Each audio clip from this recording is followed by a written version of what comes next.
Tu nous as fait pour et notre cœur est inquiet s'il ne repose pas en toi. Par ces paroles devenues célèbres, Saint Augustin s'adresse à Dieu dans les confessions.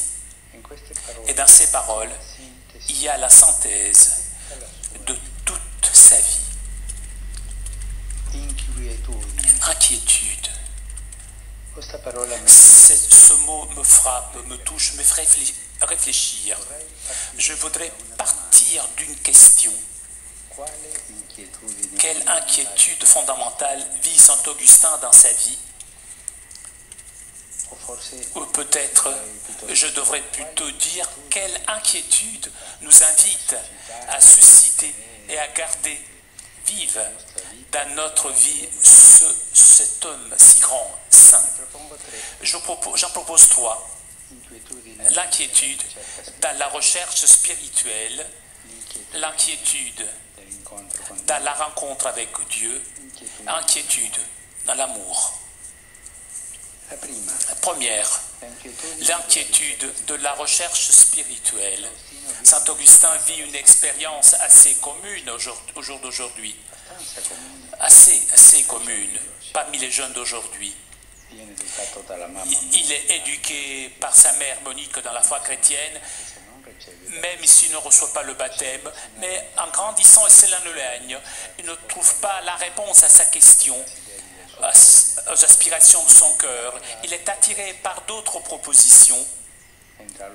Il rentre dans les manichéens et se dit à ses études. Il ne renonce pas au divertissement, au spectacle de l'époque, aux amitiés.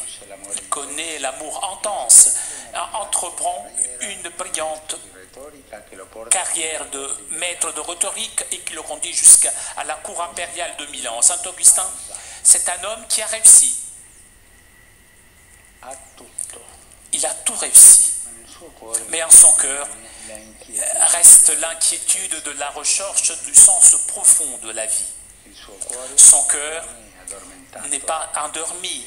Je dirais, il n'est pas anesthésié par le succès, par le pouvoir, par les choses.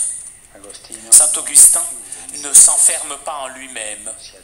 Il ne s'endort pas. Il continue à chercher la vérité, le sens de la vie.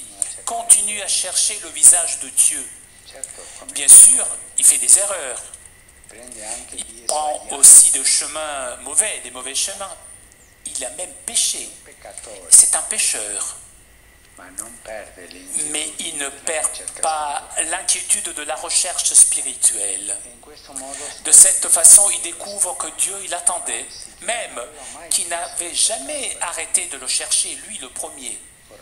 Je voudrais dire à qui se sent indifférent envers Dieu, envers la foi, à celui qui est éloigné de Dieu ou qui l'a abandonné, nous aussi, avec nos éloignements, nos abandons envers Dieu. Peut-être, petit peut-être, mais il y en a beaucoup dans la vie quotidienne. Regarde dans le plus profond de ton cœur, regarde dans l'intimité de toi-même et pose-toi la question. À un cœur qui veut quelque chose de grand ou un cœur endormi par les choses? Ton cœur a gardé l'inquiétude de la recherche ou tu l'as laissé suffoquer par les choses qui finissent par l'atrophier? Dieu t'attend, te recherche. Qu'est-ce que tu peux répondre? Étais-tu aperçu de cette situation dans ton âme? Ou alors, tu es endormi. Tu crois que Dieu t'attend? Ou pour toi, cette vérité est seulement des mots? Chez Saint Augustin, c'est justement cette inquiétude du cœur qui le conduit à la rencontre personnelle avec le Christ, qui le conduit à comprendre que ce Dieu qui cherchait éloigné de soi-même, c'est un Dieu proche à tout être humain, le Dieu proche de notre cœur, plus intime à nous que nous-mêmes. Mais même dans la découverte et dans la rencontre avec Dieu, saint Augustin ne s'arrête pas. Il ne s'enferme pas en lui-même, comme celui qui est déjà arrivé. Mais il continue son chemin. L'inquiétude de la recherche de la vérité, de la recherche de Dieu devient l'inquiétude de le connaître toujours plus et de sortir de soi-même pour le faire connaître aux autres. C'est justement l'inquiétude de l'amour. Il voudrait une vie d'étude, une vie tranquille, de prière. Mais Dieu l'appelle à être pasteur dans un moment difficile, avec une communauté divisée et une guerre qui arrive. Saint Augustin se laisse inquiéter par Dieu. Il ne se fatigue, ne se lasse pas d'évangéliser avec courage, de l'annoncer sans crainte. Essaye d'être l'image de son bon pasteur qui connaît ses brebis.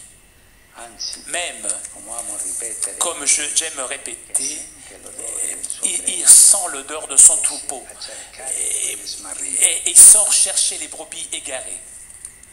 Saint Augustin vit ce que saint Paul a indiqué à Timothée, à chacun d'entre nous. Annonce la parole, insiste au moment opportun et annonce l'évangile avec un cœur grand d'un pasteur qui est inquiet, qui s'inquiète de ses brebis.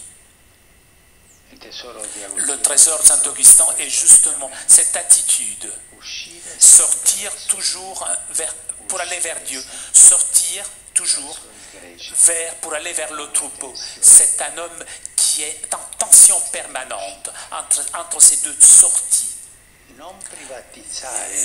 Il ne faut pas privatiser l'amour, toujours en marche, disait, hein?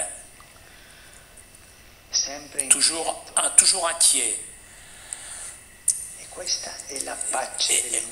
Voilà la paix de l'inquiétude. Nous pouvons nous poser la question, est-ce que je suis inquiet pour Dieu, pour le faire connaître, pour l'annoncer, ou je me laisse charmer par la mondanité spirituelle qui pousse à faire tout pour l'amour de soi-même? Nous consacrer, nous pensons à l'intérêt personnel, aux œuvres, à la fonctionnalité des œuvres, à la carrière. Et nous pouvons penser à tas de choses. Je me suis arrangé dans ma vie chrétienne, accommodé dans ma vie sacerdotale, dans ma vie religieuse et même dans ma vie de communauté où je garde la force de l'inquiétude pour Dieu, pour sa parole qui m'amène à sortir, aller vers les autres. Et venons à la dernière inquiétude, l'inquiétude de l'amour. Ici, je ne peux ne pas regarder sa mère, cette Monique. Que de larmes a versé cette sainte femme pour la conversion de son fils. Et combien de mamans aujourd'hui aussi versent des larmes, afin que leurs enfants reviennent vers le Christ. Ne perdez pas l'espérance de la grâce de Dieu. Dans les confessions, disons cette phrase qu'un évêque avait dit à sainte Monique, qui demandait d'aider son fils à retrouver le chemin de la foi. Il n'est pas possible qu'un fils de tant de larmes puisse mourir, puisse s'égarer. Même saint Augustin, après sa conversion, s'adressant à Dieu, écrit: par amour, elle pleurait par amour pour moi. Elle était fidèle en versant plus de larmes que n'ont jamais versé les mères à la mort physique de leurs enfants. C'est une femme inquiète, cette femme. Et finalement, dit cette belle parole: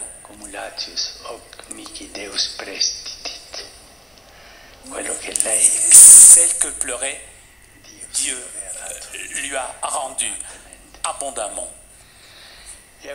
Saint Augustin est héritier de Monique. Et d'elle reçoit la sémence de l'inquiétude. Et voilà alors l'inquiétude de l'amour. Essayez, cherchez toujours sans lasse le bien de l'autre, de la personne aimée, avec cette intensité qui conduit aussi aux larmes. Me viennent à l'esprit Jésus qui pleure devant le sépulcre de son ami Lazare, Pierre, qui après avoir renié Jésus, rencontre le regard d'amour et de miséricorde et pleure. Le Père qui attend sur la terrasse le retour de son fils, et lorsqu'il est encore loin, il va vers lui, il court vers lui. Il vient à l'esprit à la Vierge Marie qui avec amour suit son fils Jésus jusqu'à la croix. Comment sommes-nous avec l'inquiétude pour l'amour? Croyons-nous à l'amour envers Dieu, envers les autres, ou nous sommes nominalistes sur cela? Pas de façon abstraite, pas seulement les paroles, mais le frère concret que nous rencontrons, le frère qui est à côté de nous. Laissons-nous inquiéter par leur nécessité ou nous restons enfermés en nous-mêmes, dans nos communautés, et parfois aussi pour nous, communauté, ça veut dire commodité. Parfois, on peut vivre dans un immeuble sans connaître ceux qui habitent, ceux qui sont d'à côté de nous, ou alors on peut être dans une communauté sans connaître vraiment son propre confrère. Avec douleur, je pense aux consacrés qui ne sont pas féconds, qui sont comme des vieilles filles, qui sont... L'inquiétude de l'amour pousse toujours à aller à la rencontre de l'autre, sans attendre que ce soit l'autre à manifester son besoin. L'inquiétude de l'amour nous donne le don de la fécondité pastorale. Et nous devons poser la question tous les jours, comment se porte ma fécondité spirituelle, ma fécondité pastorale?